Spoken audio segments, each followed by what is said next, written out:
Hey everybody, it's Eric from Epautos.com, your libertarian car guy. I'm prompted to do this video because of some research that I was doing preparatory to the drop-off of a Mazda CX-50, which is coming shortly. Oh, that's right, just pull out right in front of me. Oy vey.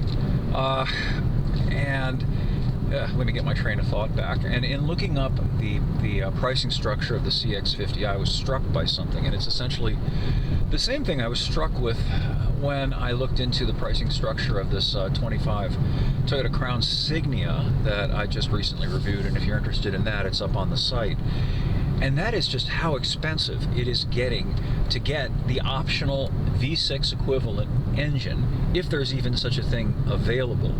I pointed out that in the case of the Crown, not the Signia, the Crown sedan, I'm driving the Signia, basically they're the same thing, just one sort of a wagon crossover. But anyway, in the Crown, they have an optional turbocharged four-cylinder hybrid drivetrain that is equivalent in terms of the power and performance to the V6 that used to be standard in the Avalon sedan, and that was the model that Toyota retired after 2022 and brought forth the Crown as the replacement for.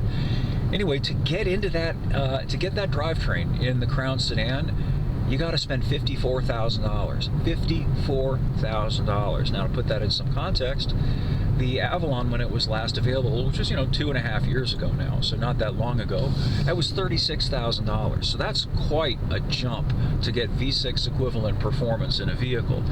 Back to the Mazda CX-50, it's kind of the same thing. It comes standard with a reasonably powerful four-cylinder engine. But if you want something that's equivalent to the V6 that you used to be able to get in some Mazda engines, they have a turbocharged version of that engine that's optional. But if you want that engine, the starting price for that is about $40,000 in the CX-50. Now, I've got nothing against the CX-50. The CX-50 is a fine little crossover. But it's just a little crossover. I mean, mid-size crossover, okay, but it's nothing exotic or luxurious, and yet $40,000. I feel like the escalator is picking up speed. I'm trying to come up with metaphors and analogies. I've been reviewing cars for more than 30 years now, and until relatively recently, I'm talking about 10, even 5 years ago, it was common for modestly priced vehicles, meaning vehicles around $30,000, to come with V6 engines.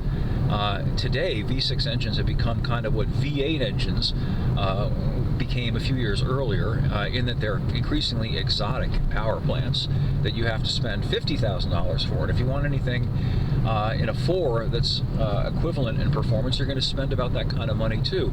And the point I'm trying to make here is that we're not allowed to have nice things, meaning you and me, average people who can't afford to spend $40,000 or $50,000 to get what used to be common in $30,000 vehicles, i.e. a V6 or something that produced the power comparable to a V6. And it's really depressing and sad. And I foresee a time, if this train isn't derailed, probably within the next 5 years or so, when we're going to be grateful if we're allowed to have a 1.2 liter 3-cylinder engine in a car that costs $30,000. Clearly, they are just trying to diminish us and make cars ever more expensive and ever less appealing, at least in terms of the ones that ordinary people can afford to buy. More over at epautos.com, the web's best libertarian gearhead site. Thanks as always for viewing, and we will have more for you again soon.